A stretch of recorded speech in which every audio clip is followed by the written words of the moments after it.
Hello and how you doing? And welcome back to another episode of Two Jagoffs. I am your host, Austin Carnes. And ladies and gentlemen, we are back here on Zoom for yet again another interview. And this week's guest is yet again another very special guest. We kind of dipped our toes in the water of the political field, and we're going to continue to do that here today by bringing on yet again another PA state representative. Ladies and gentlemen, please welcome Dan Deasy to the podcast. Good morning, Representative Deasy. How's it going with you? Good morning. Great. Thanks for having me, Austin. Thank you for joining us. And correct me if I'm wrong, you're always over in Harrisburg right now working hard, huh? Today I'm in Pittsburgh. We're home Oh, this you're week. So, yeah, back in thankfully. Pittsburgh. Yeah, it's been a hectic. I think we were there about 8 or 9 weeks in a row with the budget process. So it is nice to be home for a little bit this week. Well, welcome back home to Pittsburgh. It's definitely nicer here, I would say. I mean, it's been hot the last couple days, but it's finally summer months. Yeah, it's been a long, hot summer. Very long, hot summer. So, to get to know you and your career just a little bit, obviously you're in politics, you represent Pennsylvania, you're a state representative. Where exactly did that journey begin? How did you find yourself into the political career? Well, I've been fortunate. This is my 17th year in Harrisburg. Prior to that, I mean, we'll go way back. After I went to college at the University of Pittsburgh, tried to figure out what I wanted to do at that point, and I took a job with the city parks department. So I worked there for about 15 years, and there was an opportunity at that time to run for city council. I had been pretty involved in my neighborhood for a long time, and at that time the city was facing, it was Act 47, a lot of financial challenges, and I was a supervisor in the parks department, and I decided to run for council, and thankfully my neighbors and community elected me, and I served one term on Pittsburgh City Council. Great learning experience, a great opportunity to dabble into the political field, and I was there for one term, and then my state representative was retiring at the time, so I thought it would be a logical move to make the step to Harrisburg, and I've been fortunate to be there for the past 17 years now. So whenever you work with the Pittsburgh City Council and you're able to, I guess, get a lot of hands-on experience with that, what was some skills that you maybe took from that and you've applied to your everyday career now? Yeah, it was a great learning experience, and at that time, I had worked for the city for a long time, so I knew a lot of contacts in different departments, so it did give me an advantage at that point. But I think probably the biggest advantage or skill that I took from the city council to the state level was constituent service. Learning how to deal with the public, learning where to go for answers, where to go to help our residents, and when I went to Harrisburg, you tackle much bigger issues. We start local issues, and then you go to Harrisburg, you're dealing with much more. There's so many different agencies and departments, and fortunately, I've been lucky to have a fantastic staff here. Most of them have been with me since I started, and some even with the city. And so to have them here working on behalf of the constituents while I'm gone in Harrisburg is really a peace of mind. I'm very fortunate to have a great staff. Absolutely great staff surrounding yourself with so many great people. And I got to be honest with you, Dan. I mean, as a resident, as someone who lives here in Pittsburgh, I'm worried by seeing so much political divide going on, not just in our state, but in our country overall. What's that like on your end, actually? Because you're in the trenches, you're the one dealing with these people every single day, working across the aisle with some Republicans, Democrats. What exactly is that like? What's your experience been like so far? That's one of the challenges we're facing this year is our budget process. There's certainly a divide. In Harrisburg, the House is Democrat majority, and the Senate is Republican. It has been for a long time, and the governor is obviously a Democrat, Shapiro. So, it's the challenge this year is trying to find, those three parties to find some agreement, and it's been difficult. It's been a challenge, and there's so many different issues on the table. For instance, mass transit right now. We have to find sustainable funding for PRT and as well as SEPTA and the other part of the state, and road and bridge funding. And there's so many different issues out there, but we're having trouble right now. And there's good productive talks going on, but right now we haven't seemed to be able to thread the needle for this year's budget. So it is frustrating, but I think as much as the divide is there in DC, I think in Harrisburg, you do find more of a willingness to work together, especially in the House. I mean, we have a one vote majority. So you have to work together, and it's been great. You know, for so many years as a Democrat, we were in the minority by significant numbers. At one point, I think we had 79 members Oh, out of wow. 203. So it was very difficult back then. It's now we're at 102, and we compromise, and we find there's a lot of issues that we do agree on, and I think it's important to focus on those issues that we do agree on, and there's certain things we're not going to agree on, and you gotta just accept that and you move on. But the things that the low hanging fruit that's out there, you have to work together. So A lot of people don't exactly understand the scales of different political fields. Obviously, like you can work your way up from like a state representative, there's councilwoman, councilman, there's the governor, there's the lieutenant governor. Your specific position for people out there that may not be fully informed like we both are. Can you explain exactly what your position does and who you're exactly working with within Pennsylvania? gotcha. Yeah, in the House of Representatives, there's 203 representatives. Our districts represent about 65,000 residents. Um, so in my particular district, about half of my district, the city of Pittsburgh, I have like the West End neighborhoods, Westwood, Banksville, Mount Washington in the city.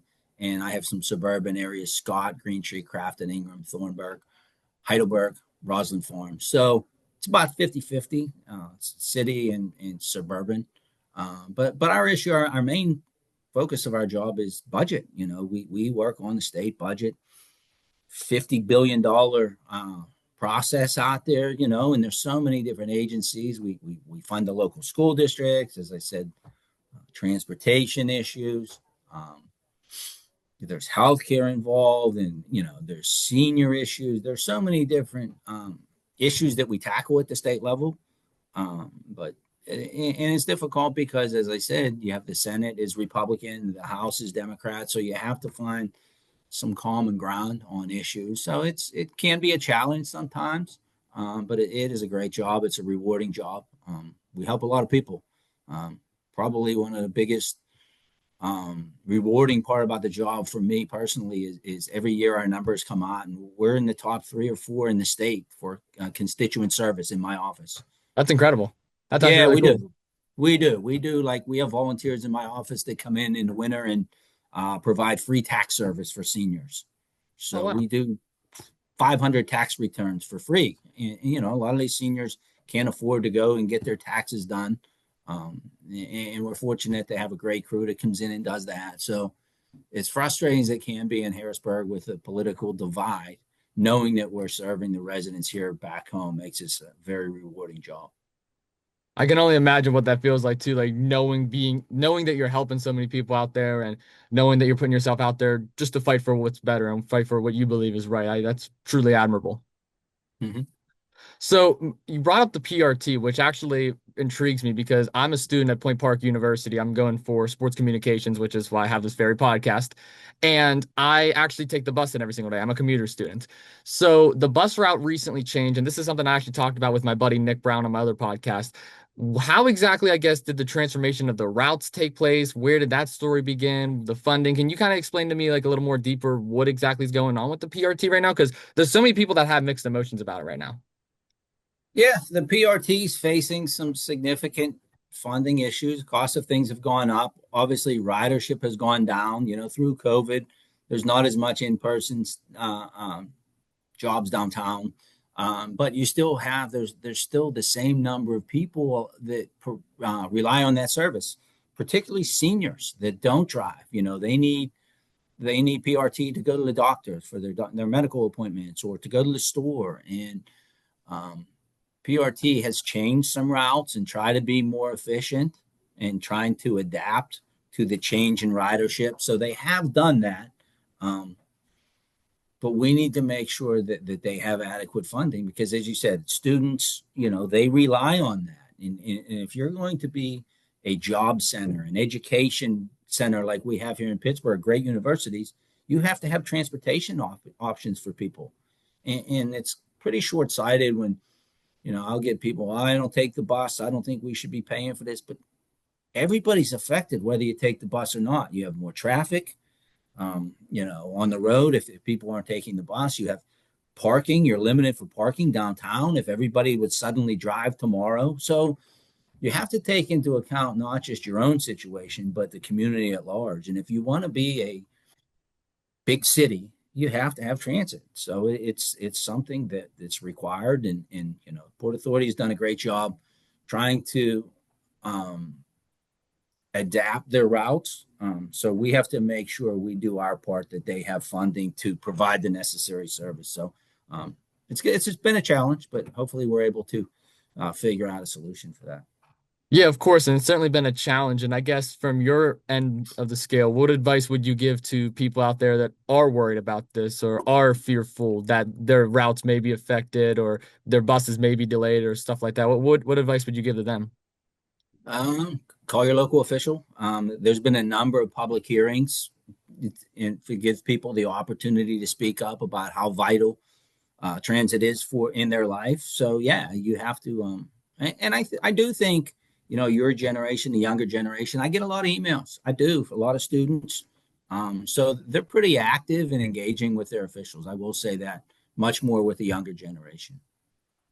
I recently had on Anita Kulik, and Kulik joined the podcast. And one of the vocal points of our interview was talking about the rise of social media and technology and AI and how it's affecting politicians now, like for the good and for the bad. What's your experience been like working with, I guess, newer technologies, AI, social media? Has there been, I guess, that worked on within your office?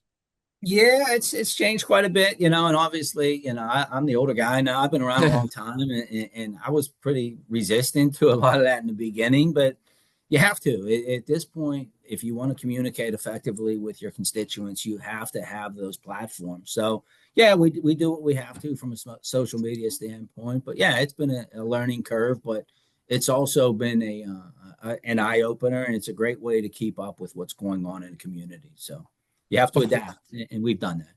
No, you definitely do, because I'm 21 years old and I may sound like an old head when I say this, but I did not like social media at all or really care about it. But then I started to learn, like, you know what, the career I'm getting into, you kind of have to put yourself out there. You kind of have to use it on more of a professional business level scale. And once I learned that, you can really start developing connections like LinkedIn, Facebook, Instagram. And I know, especially with politicians, you got to be careful with that because so many people have lost jobs by putting certain stuff out there, and so many people have gained jobs by putting certain stuff out there. So it's like a 50-50 kind of battle. Yeah, yeah, it's moderation is the kind of the way that I like it. I like to communicate with residents, but I don't engage in a lot of the negative stuff out there. It's just there's enough of that in the world right now, so it is what it is. There is certainly enough of that in the world. And speaking of negativity in the world, a lot of people have certain thoughts and certain opinions on the way, I guess, the country overall is being run. And without going into specifics and saying out names, I mean, you can say whatever you want, but without me throwing out certain names or certain call outs, what's your thoughts on overall, I guess, current administration, way things are being run right now? You could take this on the state level to the federal level, however you so please. What's your thoughts right now? I'm concerned, like a lot of residents, about what's happening in DC right now.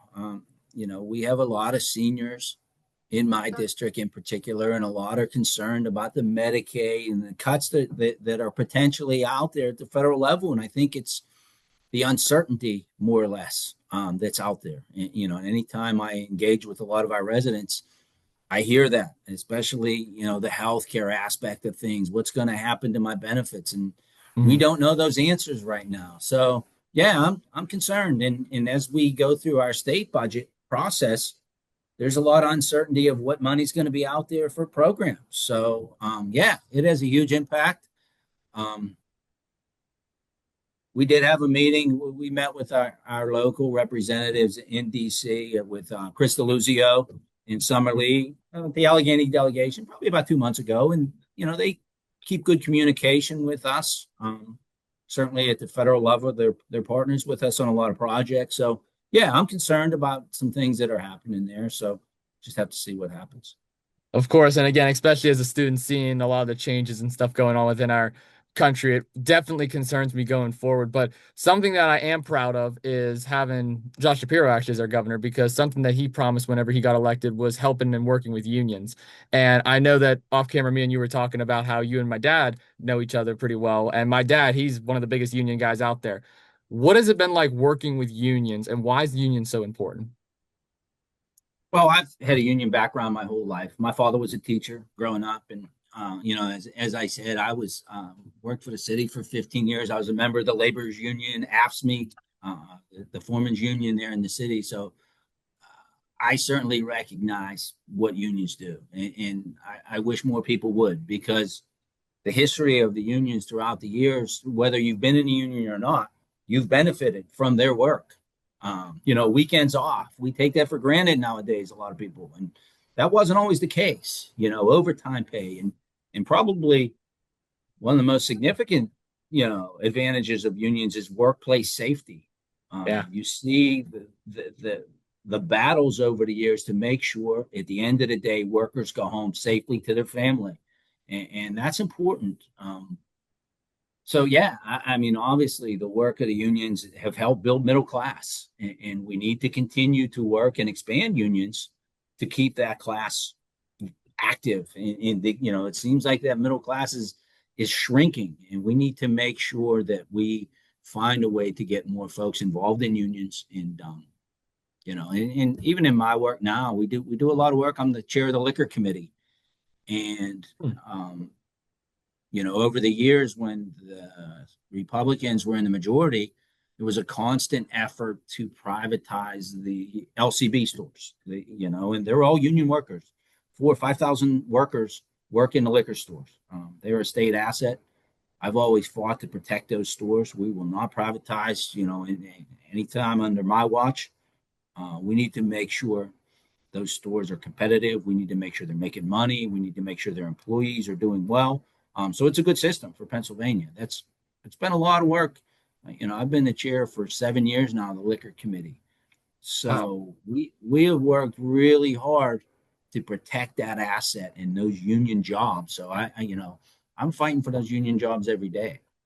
Why do you think so many people want to take away those jobs? Like, why do you think they want to privatize those businesses? Why do you think they want to cut some of these union funds? Because my experience from, I don't exactly work within the union. Again, I'm a student, but being in a family and growing up in a union family, I've seen the hard work my dad put in. I've seen the hard work that folks like yourself put in. Why do other people don't see that benefit? Why do they want to cut it? Well, you always have that aspect that the private sector does things better, and that's just Mhm. just that's a perception that's out there. And with as we talk about the liquor industry in particular, you know, why should Walmart be selling whiskey? You know what I mean? When we have a great system in place, the taxpayers of Pennsylvania benefit from us being the wholesaler of alcohol. And it's not just from financial reasons, it's for safety reasons as well. And part of it is, if you're working in the state liquor store as at the register, and you're checking out people, you're constantly checking IDs. You want to make sure you're not serving kids underage, because that's your career. You're supporting your family. That's a family sustaining job. But like at Walmart, like, who's to say an 18-year-old kid, he's not, Mhm.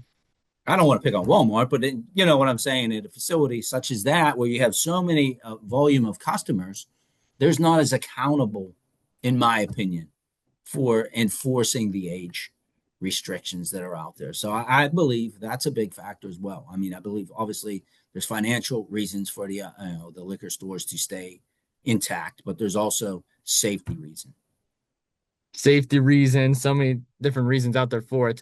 Whenever you, last question revolving around the union as well. Whenever you have Mm-hmm. worked within the union and stuff, has there ever been maybe a moment, an experience, or something that you've been a part of that you're proud of? Or maybe we can even just generalize this in your entire career thus far. Has there ever been like a bill that has been passed, a project that you've worked on that you look back on and you like were like, wow, I'm really proud that I was a part of this. I'm glad that I got to help these people. Yeah, in fact, I just had a bill recently that a lot of the Allegheny County Labor Council guys, their veterans organization, came to me about posting veterans benefits at the workplace. It just seems like a very simple idea, and we found in New York they did this, and so I took the bill on, and the governor actually just signed it about 2 weeks ago, Oh, and wow. it's very, in theory it's very simple, but at the end of the day, what it does is require businesses to post the various benefits that are out there and programs to help veterans who have served. And, you know, on Veterans Day, Memorial Day, we always talk, everyone makes a post about veterans. And then, instead of thanking them or doing, let's try to help them on a daily basis. And a lot of them have a lot of needs and, they need help. And it's important for them to know those programs are out there. So I was happy that we were able to get that through the Senate. Sometimes that process can be very long and difficult, but it passed almost unanimously in the Senate. So we were excited to see that happen.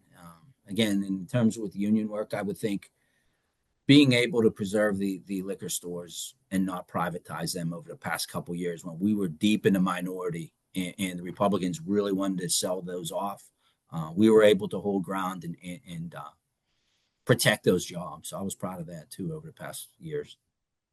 That's great. And I can only imagine again what that felt like helping out those people. Now, seeing yourself in the next 5 to 10 years, do you see yourself still working within PA politics, maybe going to a higher level, maybe taking a step back? Where do you see yourself in the next 5 to 10 years? I love what I'm doing. I'd love to be here. You never say never of any other opportunities, but I enjoy what I do. Again, we help a lot of people every day. I'm familiar with the district. I've been fortunate to be here a long time, and even our maps change every 10 years based on population. Everything gets redistrict. Their shifts, and this is the third map that I've been Oh, serving. wow. So I've had when I first started, I had communities in the North Hills like Emsworth and Avalon, way out that way, Neville Island. I've had Dormont. I've had so many different neighborhoods in the city, and the nice part is, as long as I've been here, the job is fresh because my district has changed so much over the years, and you get to adapt and meet new residents and learn new issues. So I love what I do. I'd like to be here for a while, to be honest with you. That's great. That's great. I have one final question for you, Representative Deasy. And again, I really do appreciate you for joining me on Two Jagoffs today. And this might be the most important question of the day. I ask this to every guest I bring on, whether they're a politician, an athlete, a student, doesn't matter. I always ask them this question. And it's my go-to. What is your favorite restaurant here in Pittsburgh and why? And for your sake, we'll keep it a theme. What's your favorite restaurant within your district? Um, wow, great question. I get a lot of great opportunities. Depends what I'm in the mood for. Italian, there's a new one, Vitali's in Greentree here. He used to be on the south side. He's a local kid. He's worked hard to build his business. His food's fantastic. Always good spots in Mount Washington. You're gonna Oh, put me yeah. on the spot here. I apologize. I have to do it with every guest. It's the toughest question of the day. Oh man. We're foodies here. Uh, Pizza. There's Sammy's in the West End, which is fantastic. Oh man, you put me on the spot here. Um, hmm. If you need a second to think, I can transition to this question. What's your go-to food then? Favorite food? It doesn't have to be from one of these specific restaurants. Italian. Just It's Italian? Italian. Yeah, my wife cooks Italian. She's a fantastic cook. So yeah, I could eat Italian food every day, to be honest with you. Yes. Anything specific like pasta, rigatoni, lasagna? Doesn't really matter. Yeah, it's pasta. I usually look forward to, come home and when my kids are around, my wife will cook a lot more. My kids are getting older. They don't come over to eat as much, but whenever they're around, she always goes out of her way. So it's pasta. It's always pasta. Was there any other restaurants maybe like within your district that you think that I should go try? Because I pass through there almost every day to get to school. We were just talking this morning that the iconic donut shop in our district is closing. Oh, Not closing, they're relocating. So oh, okay, okay. that's always on the news. That's a big story because that's been in the West End for 60 years, something like that. So um, that's been a big issue. You really put me on the spot with this one. The Blazios is another one in my That's district, a good one. Italian place. I like to, yeah, I like to eat there. We'll say that one. How's that? The Blazios. Okay, that is the Yeah, final that's a answer good then. one. That is a Yeah, good one. yeah. I've actually had that one, so I can agree with you. Okay.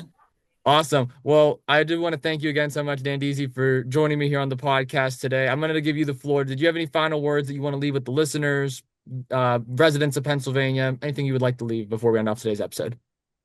No, I mean, I thank you, Austin, for reaching out. And I know I apologize, and you were persistent. It was a tough time of year to get together, but I'm glad we got an opportunity. And that's another good part about this job. We get to meet with young students, and we talk about issues, and it's nice to see them energetic and want to learn how government works and how it affects them. So that is encouraging to me when I see that generation take an interest, because it does. It affects your life so much, and it's great to see your interest in the subject.